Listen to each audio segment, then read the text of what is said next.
We think that we are getting better each day, and we have come from a more primitive society, but we are getting better every day and becoming more superior in knowledge and technology, when actually, in point of fact, we are digressing. We are moving away from what we were thousands and thousands of years ago. And I'm of the opinion that our history has been vastly changed, and so that we don't really know the history of mankind on this earth. We are finding that there are temples on the ocean floor, pyramids, Machu Picchu, Chichen Itza, incredible structures of temples and knowledge which is displayed about the universe, about astrology, and the astronomical truths about the universe. The ancient, truly prehistoric and ancient people, they knew all about it. We're trying to catch up today to what they knew tens of thousands of years ago. We are finding everything that we think we know. It's already been here tens of thousands of years ago. There was a higher life forms on this earth than we are. I have a vision of from the ancient world were not what we would refer to as humans. I think that they looked like us maybe, or in some ways like us. They were far superior. The people, whoever they were, that built the Great Pyramid of Egypt, had an extraordinarily brilliant understanding of the Earth, of our solar system, of the galaxy we're in, and all of the esoteric and profoundly important knowledge about life and the spirit of man and where we come from and where we're going. And so it all implies that there was a far higher civilization all around the world. And the best science we have today are admitting that we're just trying to catch up with what the ancient peoples I already knew. These ancient brilliant builders and teachers, they didn't grow into that. They came in fully developed. When you look at Egypt, Egypt was a classic example. If you go to the very beginnings of Egypt, it came in as an extraordinarily brilliant society of builders and knowledge, and then eventually devolved into what Egypt is today. But there was a time when Egypt was on its prime when it was founded. So it didn't kind of work up to, as we say, we're working up to some kind of a wonderful future. But Egypt didn't do that. It came in at its pinnacle. How is that possible? The only way it's possible is because when whoever this was that we call the ancient Egyptians, they were not of this world to start with. They came here knowing all that we still are trying to find out. So it implies that they were not from here. They came in fully understanding the whole universe. And they were able to do things with their temples and with the way that they laid out the pyramids. They knew things we didn't know, and we still don't know. And we're still trying today. In metaphysics and in occultism, religion, we're trying to find the bottom line that the ancient peoples, they already knew. There is obviously a high science behind the life period. And all of the best of the best in our human life, like astrology and alchemy and all of the other, what I call sciences. Others would say, no, they're just belief systems. No, they're sciences because when you really look into them, you begin to see that they're telling you things that scientists are just now beginning to realize. There's a higher occult or hidden. The word occult simply means hidden. And so there's obviously a higher science or occult science behind mankind's ability to contemplate the spiritual aspects of life on the earth. There's lots of ancient people already knew what we're trying to find out today. We know that the pyramids, say in Mexico and Central and South America, along with the great temples around the world, were solar temples. They were the center for astronomy. And so the ancient peoples were not looking for spiritual answers as such. They were looking at the actual universe and trying to figure out where we are, what we're doing, and what is the universe. And so from that inquiry into the actual setup of the way the universe operates, then from there they began to suspect that there was some kind of an unwritten, powerful laws in the universe that guided the sun, the moon, the planets, and the whole of the solar system. They start off scientifically, just looking for answers to what we're doing here, what is this? And from there they began to develop religions or philosophies. Alchemy, astrology, medicine, and then human interrelationships. And then from there you get into all the other metaphysical pursuits. And that's why today the world is half scientific and yet half spiritual. But the spirituality did not come first. Just the regular interest in how the world works. That's what the ancient people built those great observatories for. They just wanted to study the heavens. But in doing so, it didn't take long until around the world, mankind that was viewing the heavens for science began to suspect that there's something else going on here. And now comes the world of spirituality. As I said, the word occult simply means hidden. So there are many hidden sciences that the really bright people who are looking into these things know about. But generally speaking, the world of mankind is not really well informed about alchemy and about these sciences of spirituality. But that's growing now too. So people are beginning to wake up to the spiritual relevance to your life of spiritual subjects. I think that there is something there that needs to be looked at. This whole idea of where man has come from, where he is right now, and ultimately where is he going to go with his knowledge and with his light and experiences. What is the reason why we're having the experiences that each of us do have each day? We're all growing, and hopefully we are growing far more intelligent and insightful and looking at the spiritual aspects of our life. That's a very important feature of being alive, is to not just live for the material world today, but start asking serious questions about where were you before you were born? And where will you be after you leave here, this earth? And what is the reason for our human life? And why are we learning so many hard lessons the hard way? There seems to be some sort of an overshadowing presence in the universe that men have called God, or some sort of an ultimate spiritual presence that is leading or directing our evolution. And if that be the case, which it seems to be, then maybe there is some hope yet for the human race. If enough people begin to wake up, spiritually speaking, and begin to look at their lives spiritually, then there might be hope for us. Yeah, because this is why we are in the shape we're in today, because we are living in this me generation. And this generation that only cares about feeding itself and taking care of itself and enjoying itself, never realizing you have responsibilities to the world that you live in, and to help your fellow man to grow and to help educate other people. I can speak for myself in relation to the idea of why do we seek wisdom and spiritual knowledge. I have always understood that I have questions within myself that others can't answer. And for me, looking at these questions, they make a lot of sense to me. Why this and why that? Why does this happen? So I have learned that to think deeply on these spiritual questions of life opened me up to a whole world of knowledge, because I realize how much I don't know. And I'm also well aware of the spiritual implications of the laws in the universe around us. There are certain things you can do in this world and things you cannot do. And you will pay a terrible price for doing the things you're not supposed to do. And I am totally convinced that there is some sort of an overshadowing force in the world that wants us to grow. And this concept is even in Christianity, where you hear talk about good angels and bad demons and bad angels, implying that there are good forces, unseen forces out there, and then there are bad. And we know that there is something called good and bad, and there are certain things in all society which are known to be bad and evil. I tend to think that there is something to this idea of reincarnation. And the reason why is because it is pretty much agreed upon by so many of the ancient religions and philosophers and great teachers of the world. My gut feeling is that we do come into this world with baggage from other lifetimes, and this is why we begin to become who we are, because of who we were before. Another part of that story is that we, before we came and incarnated on this earth, that we chose a particular lifestyle, we're told, and given to understand, and that we chose our own parents before we came here. I understand the spirit world enough to know that it's very possible that we were in a spiritual state, and then we incarnated into a physical state. Now, the rest of it is up for speculation. I'm totally convinced that there are very legitimate and real, otherworldly, I choose to call it, otherworldly forces, spirit forces, demonic forces. There's no doubt in my mind about, because I've had too many personal experiences that tells me and proves to me that somebody's watching us, somebody's watching the human family. The very history of how America was founded, and the founding fathers, so to speak, what vision they had when they were putting together the idea to found this country. What was their vision? And what were they thinking? And what were they actually working toward? And now that gets into the subject of Freemasonry, to the secret sciences like alchemy and political. There's a lot of political stuff in there too. You have to be careful about secret societies, because these different societies become very powerful, very wealthy, but they have an agenda. They have a particular agenda that they're trying to create or to bring into being, and therefore they will build a whole world around you. And you accept what, when you're a child or a baby, you come into the world, and you just accept everything. And if you don't grow up, you just, as a grown person, you just accept whatever there is, because that's the way it is, but that's not the way it is. And you keep in mind that there were secret societies that were involved in founding this country. And who were they? And what were they trying to do? You have to know secret societies to understand why there are so many different symbols and emblems in Washington, D.C. and around the world. Because there's different groups, societies, that are working towards a certain agenda, and they are putting symbols out that represent their agenda. We know that even in gangs. When you drive to neighborhoods like in Los Angeles, and there are scribblings on the walls of gangs, those symbols mean something. And if you're in a gang, you know what those symbols mean. They're telling you something. Whoever is controlling that area, that's their symbols. And that's a whole study that you need to get into, studying the occult symbols of power in this world. They're used as a means to communicate and to influence you, or to connect you with the spiritual world that they represent. So let's start with a religious symbol, and that is an ancient Phoenician god that was very important in the Middle East some 5,000 years ago. That god was called Dagon, D-A-G-O-N. Dagon was a fish god. Interesting how he has evolved into today's world of religion. Dagon is still very much alive with the world today. First of all, everyone knows that Christianity is founded on the worship of Jesus Christ. That is accepted around the world. And most people believe that the Vatican is the center for the worship of Jesus, the god of Christianity.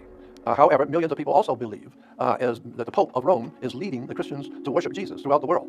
But my question is, who is the Pope leading the worship of? The first symbol that I want to talk about is the headdress that the Pope or the Bishop of Rome wears. That headdress is very interesting. It has quite a history to it. That Pope's headdress is called Pope's mitre. The Pope's mitre, we've seen it in many different shapes, but they're always basically the same shape. The Pope's mitre. It's an official headdress worn only by the Pope, or supposedly only by the Pope. But we need to understand that that symbol goes back at least 5,000 years.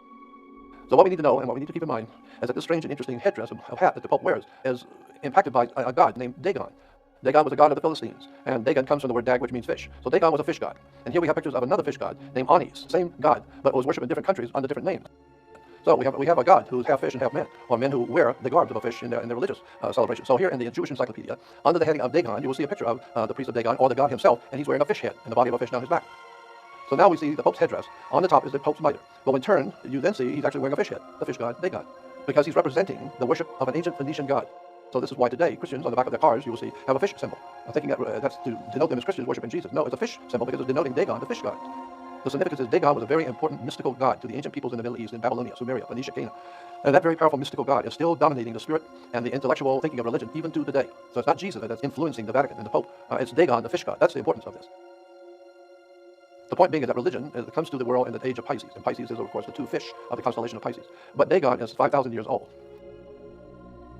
Another one of the symbols I find to be very interesting that's used quite often around the world today, but a lot of people don't know how it's connected to the religions of today, and that is a magic wand. Magic wands, we've heard in stories galore from children from childhood days about magicians who use a magic wand. Well, the magic wand is just what it says it is. It's some sort of a branch of a tree that has been consecrated and made holy by blessings from the priest, and now it has a magical quality that can do things that humans can't do. The Druid priests, they use the wood of a holly tree. They use Hollywood, and that's why we get the term today, Hollywood, and the magic of Hollywood. Today we have Hollywood, we have Mickey Mouse waving a magic wand. On the left side, we also have actual real magic wands as they are made today in Europe. And of course, orchestra leaders and orchestra conductors, they lead the music with a magic wand. And a lot of people haven't thought about that, but that's what it is, a magic wand. So here we have a picture of Moses, where he is conjuring up the spirits in the universe with a magic wand. That's very interesting, Moses with a magic wand. In the ancient Roman Empire, the most important god at the height of Rome's power in the world was a god named Mithra. Mithra was a sun god. And according to the Roman explanation of their god, he was not only a sun god, but he did his miracles with a magic wand. Now here we have Jesus raising Lazarus from the tomb. And you will see that Jesus is using a magic wand. And many Christians know that all throughout Europe and around the world, Christian churches have Jesus working his miracles with magic wands. A lot of people don't know that. So we hear all about the magical things that Jesus was able to do. But here in the actual churches, we see that Jesus is doing his miracles with a magic wand. The importance of this is to point out that people do not realize that in Christianity, the understanding in the ancient world and in the medieval world was that these religious figures like Jesus were doing their miracles with magic wands. But it's actually legitimate, de jure, real, magical system of controlling people's minds and directing their spirits and their hearts and being able to direct our civilization through magical symbols and magical words. Another symbol that I find to be very interesting is in Star Trek, there was a Mr. Spock. And if you remember, Mr. Spock was always giving a hand sign, and he was said to be a Vulcan. First of all, his hand sign was actually a religious symbol in Judaism, in which it was a blessing to the congregation in Judaism. It's called the Kohen symbol. This symbol is a Jewish blessing symbol. But where did it come from? It comes from the split hoof of a goat. It goes back to the split hoof of a goat because we're talking about the age of Aries, the ram, when the Jews were under the age of the ram or the Lamb of God. And so that's why today we call Jesus the Lamb of God. We're going back to the constellation of Aries, the ram. Niebuhr even said that he accepted that sign and used it, but because it was a sign from his rabbi, and he thought it was a very interesting symbol, so he just used it in Star Trek. I'm sure he probably knew the meaning of the sign, but that's where he said he got it from. Another subject which is interesting and very relevant today is a symbol called the fasci, or the fasces. On the back of an American dime, you will see a bundle of sticks tied together, and it has an axe head with it. That is called a fasci, and this is an ancient Etruscan symbol that was adopted by the Roman Empire to symbolize Rome's power. It's an old ancient Etruscan symbol, but it's very important to the Roman Empire. Ancient Rome's philosophy was if it's just one stick, you can beat somebody with a stick, but it's not going to hurt them really. But if you got 2 or 3 sticks, now it's going to be a little bit heavier deal. But if you get 5 or 6 sticks and tie them together as one, now you've got serious strength. Now when you beat somebody with 6 or 8 sticks tied together, that's serious. And so then they put a hatchet head on it because an axe head always represented in almost all the ancient cultures of the world accepted that the axe head represented the presence of God. God was the great hatchet. He's giving you the axe. And so the hatchet head represented God, and the bundle of sticks represented a coalition of troops. So when Rome would go into another country to overtake it, they would take troops from this group and troops from that group and put them all together. Now you've got a strong force. It's not just Roman. And all kinds of other countries are with you. And so that's why we're here today. When we hear the presidents talking about during the Middle East, they have a coalition of countries. Not just America. We have other countries with us. It's a coalition. Coalition is another name for fasci, which is a symbol for world fascism. When you can get all the countries together and have them all doing the same thing, all of the countries marching to the same tune, now you've got a strong military force.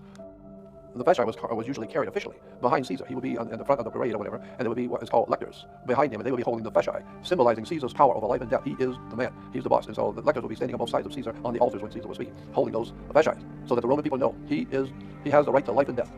So here you'll see in World War II with Mussolini on the left, and his symbol for his government, a fasci. Well, of course, he's Italian, and that goes back to the Roman Empire. And so here we have a Nazi, as you'll see, the swastika and the Nazi eagle, like the American bald eagle. But you'll see the 2 fasci on each side of the swastika. This is because Germany was in league with Italy during the Second World War. Mussolini had in mind to do the same thing Adolf Hitler wanted to do, was to create a new world order. And so Mussolini saw that new world order as being Catholic, as to be Roman, while Germany saw it to be German and not Italian. But the two together, I suppose they figured they'll work that out once they take over the world. Well, Mussolini actually, according to history books, actually thought of himself as Caesar. He saw himself in his position of power at the time of the Second World War as Caesar of the ancient Roman Empire, and therefore it would be right that he would pick a symbol that Caesar used to show his power. And so that's why the fasci became so fashionable in Italy. But the 2 fasci you will also see on the wall behind where the Speaker of the House sits when the President is making a speech. The United States has secret societies in their government, and behind the government are very powerful secret societies that see itself, these societies see themselves as the promoters and to generate a new world order.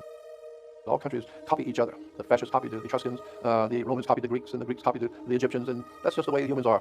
As much as we change, the more we stay the same. We're all still adopting the same symbols that we adopted under the Egyptian Empire. We're still using those symbols today, pyramids. And let's talk about the pyramid. And we all recognize that there's 3 beautiful pyramids on what is called the Giza Plateau in Egypt. But my question is, there's only one of the 3 of those pyramids is referred to as the Great Pyramid. First of all, you need to know that the pyramid that's directly behind the Sphinx is not the Great Pyramid. It is a Great Pyramid in Egypt, but it is not the Great Pyramid. This is the Great Pyramid of Egypt. How many sides does the Great Pyramid have? Well, you would think if there's 4 sides, and then at the bottom is a side, so it would be 5-sided pyramid. But actually, in point of fact, no, the Great Pyramid has 9 sides. Why? Because on the first day of the spring equinox or the fall equinox, if you're in the right place at the right moment when the sun hits the pyramid, you will see that each side is divided down the middle, but so subtle that when you're there at the pyramid, you don't notice it. But on the first day of spring and autumn, you will see the Great Pyramid is divided down the middle. And so here again is another picture of the pyramid from above on that special day, that special hour, when the sun's hitting it just right. And so each side is 2 sides. Therefore, you've got not 4 sides, but 8, plus the bottom side makes 9. So how many people know that the Great Pyramid of Egypt has 9 sides? It's strange, but it seems as that no one really knows why the Egyptians took so much effort to divide each side of the pyramid so perfectly and so brilliantly and such that you would not see it until a particular day, a particular time. We call it the Great Pyramid because there's a lot of important stuff implied in that pyramid. And the other pyramids do not even come close. They don't have anything like what's in that Great Pyramid. That is one act by itself. It's the only one. That's why we today call it the Great Pyramid. The next subject we'd like to look at for a moment is the cornerstone in the Christian religion. Christians will tell you that in the Church of Christianity, Jesus is referred to as the cornerstone of the church. But that's not exactly correct. The actual scripture says that he's not the cornerstone. It says Jesus is the chief cornerstone. The cornerstone is what it's said to be, just a stone at the corner of a building. But wherever you set that cornerstone up, you're going to line all the other stones up with it. So it's the first one that decides where this building is going to be aiming. And so Jesus Christ, the cornerstone.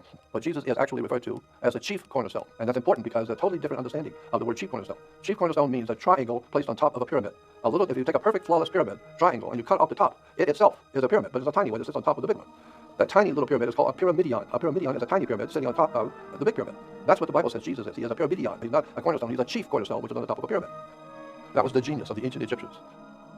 And so today, the more we have changed, the more we stay the same. And so we use the same symbols that Caesar used. We use the same symbols that the Babylonians used. It's because mankind is hardwired, so to speak, to realize the importance of very powerful symbols that represent your civilization and who you are, where you come from, and what your destiny is. It's everywhere from religion to governments to military, commerce, banking. Symbols is a way to communicate with the world. I'm Jordan Maxwell, and thank you for watching.